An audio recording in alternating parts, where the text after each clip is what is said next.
ఎవరా? అన్నయ్య, అన్నయ్య, నీ జీవిత రహస్యాలన్నీ ఇంకా ఎవరెవరితో చెప్పావరా? నీకు తప్ప మరెవరికి చెప్పలేదు అన్నయ్య. నిజం చెప్పు. నిజం అన్నయ్య, మరెవరికి చెప్పలేదు. నువ్వు చెప్పకపోతే మిగతా ఇద్దరికి ఎలా తెలిసిందిరా? కొట్టగన్నయ్య, ప్రమాణంగా ఎవరితోనూ చెప్పలేదు. ఇంకా అబద్ధం ఆడుతున్నావా? నిన్ను చంపేస్తాను, జాగ్రత్త. చంపే అన్నయ్య, చంపే. ప్రతిరోజు ప్రతి క్షణం ఇలా నన్ను చిత్రవద్ద చేసేదానికన్నా దయచేసి ఒకేసారి నన్ను చంపే. చంపుతాను రా, చంపుతాను. కానీ అప్పుడే కాదు, ముందు నీ స్థానంలో నేను రాజ్కుమార్గా స్థిరపడిపోవాలి. ఐశ్వర్యానంతా చేజిక్కించుకోవాలి. ఈలోగా ఏమన్నా సందేహాలు వస్తే నేను అడిగి తెలుసుకోవద్దు. అంతవరకు నువ్వు ఇలా చస్తూ బ్రతికే ఉండాలి. అన్నయ్య, అన్యాయం ఎంతో కాలం బ్రతకదు. ఎప్పుడో ఒకప్పుడు నీ బతుకు బయటపడి తీరుతుంది. రాజా రఘునాథరావు కొడుకు నేనేనని లోకం తెలుసుకుంటుంది. అప్పుడు చూద్దు. ఏం చేస్తావురా? ఏం చేసినా నీ అంత నీచంగా ప్రవర్తించాలి. ఏమిటా కూసా? నోరెత్తవా, జాగ్రత్త.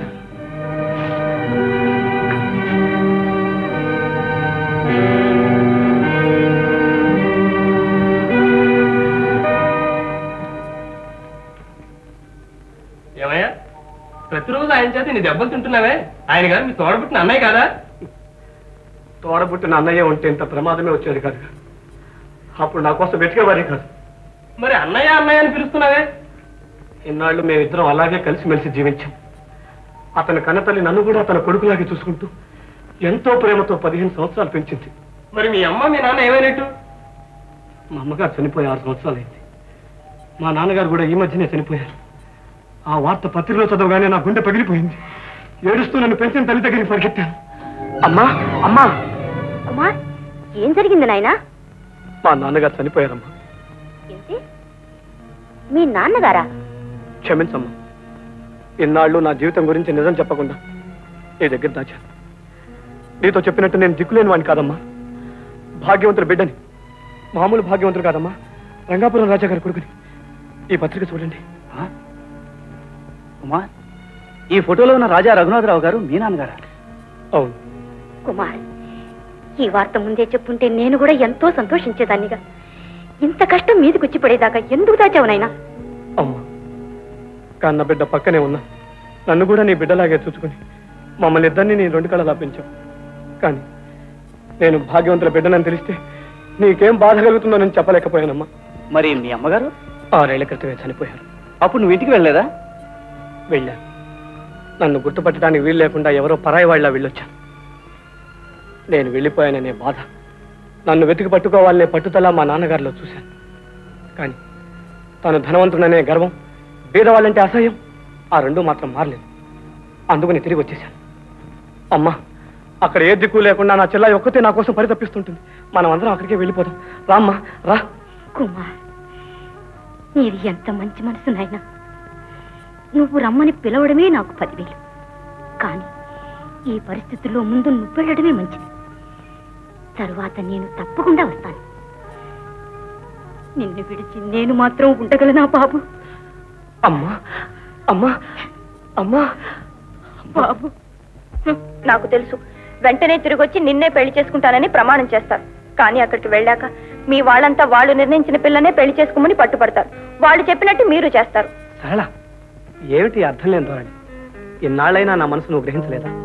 ఆ సిరి సంపదలన్నీ అనుభవించాలని ఆశతో నేను ఇప్పుడు అక్కడ వెళ్ళటం లేదు. వాటి మీద నాకు ఎప్పుడూ లక్ష్యం లేదు.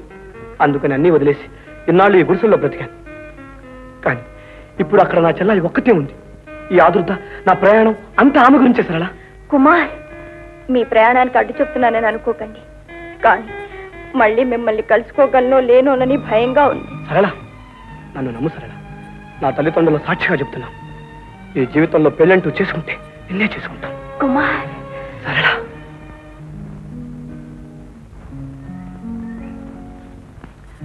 అమ్మేదన్నయ్య? అమ్మతో ఇందాకనే చెప్పాంగా, పదపోదాం. కాదన్నయ్య, వెళ్ళేటప్పుడు అమ్మని కలుసుకోకుండా ఎలా వెళ్తాం? అమ్మా, అమ్మా, వెళ్ళొస్తానమ్మా.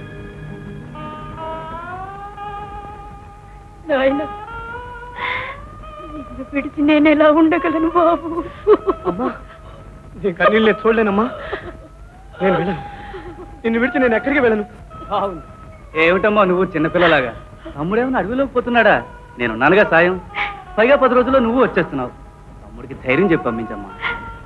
చూడు తమ్ముడిని జాగ్రత్తగా తీసుకెళ్ళి వెళ్ళిరా నాయన, క్షేమంగా వెళ్ళిరా. రా తమ్ముడు, రా రా.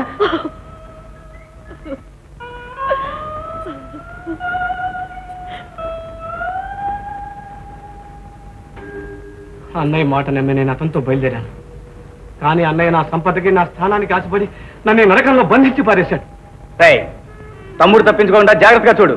తప్పించుకోకుండా చూసే బాధ్యత నాది. Very good. ప్లీజ్ అలా చూడండి. ఆ కారులో తుపాకీ మిమ్మల్ని గురి చూస్తుంది. చెయ్యి ఎత్తితే మీ గుండెల్ని చీల్చి పారేస్తుంది. మర్యాదగా కరెక్ట్.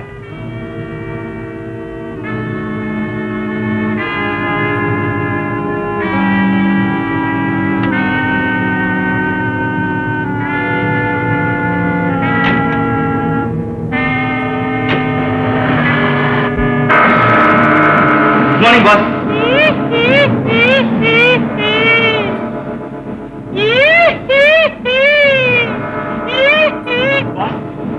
నన్ను మన్నించండి బాస్.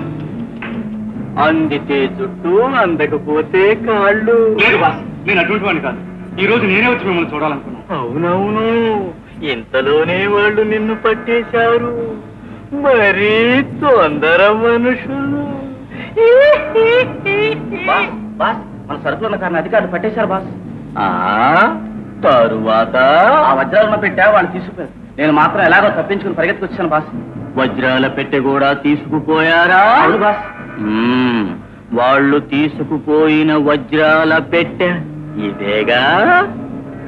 అవును బాస్. నన్నెవ్వరూ మోసగించలేరురా. మార్వాడికి రహస్యంగా ఇచ్చి 2 లక్షల రూపాయలు తీసుకున్నావుగా. ఏదా డబ్బు? నా ఇంట్లోనే దాచాను బాస్. నన్ను చంపండి బాస్, క్షమించండి బాస్. ఇంకెప్పుడు ఇలాంటి ఆ డబ్బంతా తెచ్చిచ్చాను బాస్. బాస్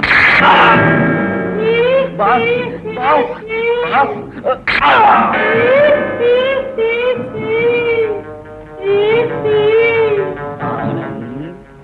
5 లక్షల రూపాయల ఖరీదు చేసే సింగపూర్ సరుకు నీకు పంపించి 6 నెలలైంది. అది అప్పచెప్పి రమ్మన్న మనిషి ఇంతవరకు రానూ లేదు.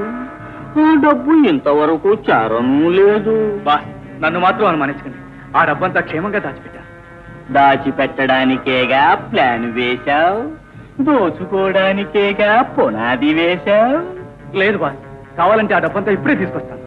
ఆ ముష్టి డబ్బు కోసం బెంగలేదు. చూడు ఆనంద్, నువ్వు పాతాళంలో దాక్కున్నా నిన్ను నేను పట్టుకోగలను. నన్నెవ్వరూ తప్పించుకోలేరు. నన్ను చంపకండి బాస్. నిన్నెందుకు చంపుతాను ఆనంద్? కోట్లకు విలువ చేసే ఆస్తికి వారసుడివి. రాజా రఘునాథరావు గారి కుమారుడివి కదూ. నీ నాటకం నాకు తెలుసానందం. అసలు రాజకుమారుణ్ణి ఎక్కడ దాచిపెట్టావు? ఈ ఊళ్ళోనే బాస్. వెంటనే వాణ్ణి తీసుకొచ్చి నాకప్పచెప్పు. అలాగే బాస్, కానీ నేను ఇంకా పూర్తిగా రాజకుమారుడు కాలేదు. నాకు తెలుసు ఆనంద్, నీకు పోటీగా మరో 2 రాజకుమారులు వచ్చారుగా. అవును బాస్, ముందు మనం వాళ్ళిద్దరినీ సఫా చేయాలి. అందుకు మీరే సాయం చేయాలి. అప్పుడే ఐశ్వర్యం అంతా మన చేతిలోకి వచ్చింది. ఆ తర్వాత మీకు తోచింది నాకు ఇవ్వండి బాస్. Okay okay.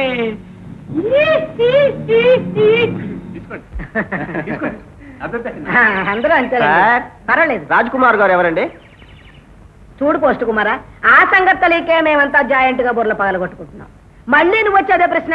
మరి ఉత్తరం ఎవరికి ఇవ్వమన్నారు? నాకేమయ్యాలి అందజేస్తాను. ఏం ఉత్తరం? అయ్యో, ఈ ఉత్తరం పట్టుకెళ్ళి ఎవరికి ఇవ్వడమా అని. చింపి చూస్తే తెలుస్తుందిగా ఎవరికి వచ్చింది అని. కానీ ఇతరుల ఉత్తరాలు చదవకూడదే. అది కాదండి, ఈ ఉత్తరాన్ని బట్టి అసలు మనిషి దొరికినా దొరకచ్చుగా. ఐడియా. ఓపెన్ ది ఉత్తరం. ఆ. ప్రమాదాల్లో ఉన్నప్పుడు నీతి నియమాలు మర్చిపోమన్నారు పెద్దలు. కనుక తమరు చదవండి. చదువుతున్నాను. చిరంజీవి రాజ్ కుమార్ ను ఆశీర్వదించి మీ అమ్మ వ్రాయినది. రాజకుమార్ అమ్ముందా? చదవండి. త్వరగా రీడండి. రీడుతానుండవయ్యా. నువ్వు వెళ్ళిన తర్వాత ఒక్క ఉత్తరం కూడా రాలేదు. నాకు ఇన్నాళ్ళు నువ్వు ఉత్తరం రాయలేదు. అప్పుడే నన్ను మర్చిపోయావా కుమార్? కన్న తల్లిని కాకపోయినా చిన్నప్పటి నుంచి నిన్ను పెంచిన తల్లిని. ప్రతి క్షణము నువ్వే జ్ఞాపకం వస్తున్నావు నాయన. నిన్ను ఒక్కసారి చూడాలని ఉంది. నీ క్షేమ సమాచారాలు తెలియబరుస్తూ వెంటనే ఉత్తరం రాయి. నువ్వు రమ్మంటే నీ ఉత్తరం చూసుకుని వెంటనే బయలుదేరుతాను. నీకు నా ఆశీర్వాదాలు. ఇట్లు నీ తల్లి కామాక్షి. చూసారా మరి ఐడియా మంచిదేగా? మంచిదే. చూడండి, ఆ కామాక్షమ్మ గారు ఎవరు రప్పిస్తే నిజం తెలుస్తుంది. రేపే ఓడెక్కమని టెలిగ్రామ్ ఇప్పిస్తాను. ఇంకా నయం పడవెక్కమన్నారు కాదు, విమానంలో రమ్మని తక్షణం డబ్బు పంపించండి. అలాగే పంపిస్తాను. విమానం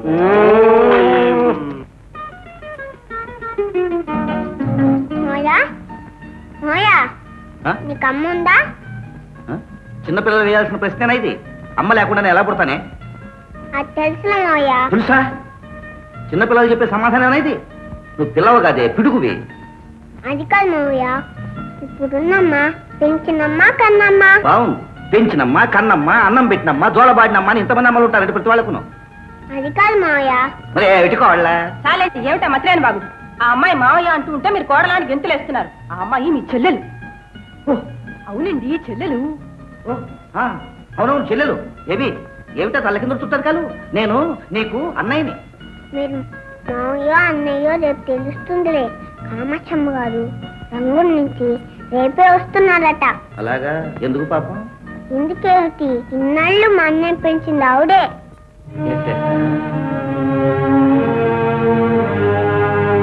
అదే దేం పట్టినట్టుగా ఏంటి ఆ చూపు? నా మాటకేం గాని మేకెట్టి కొట్టినట్టు గోడకు ఎలా తుక్కుపోయాడో ఆయన చూడు. అన్నయ్య, నిన్ను పెంచిన తల్లి రేపే రంగం నుంచి వస్తున్నట. ఆవిడ ఇలా రాగానే వాళ్ళు అలా వెళ్ళిపోతారు. ఎక్కడికి? భోజనానికా?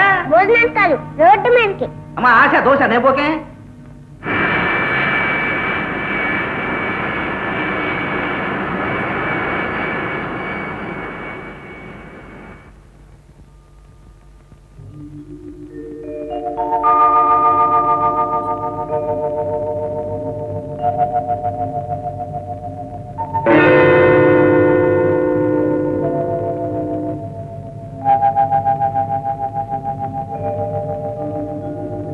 అమ్మా, కామాక్షమ్మ గారు మీరేనా? అవునండి. నేను దివాన్ బ్రహ్మానందాన్ని. దయచేయండి. నా కుమార్ రాలేదా? కుమారా? అవునండి, రాజకుమార్. ఏ రాజకుమార్ని పిలుచుకురమ్మంటారు? ఒకరా ఇద్దరా? నువ్వు అమ్మగారిని కారులో కూర్చోపెట్టు, నేను లగేజ్ తీసుకొస్తాను.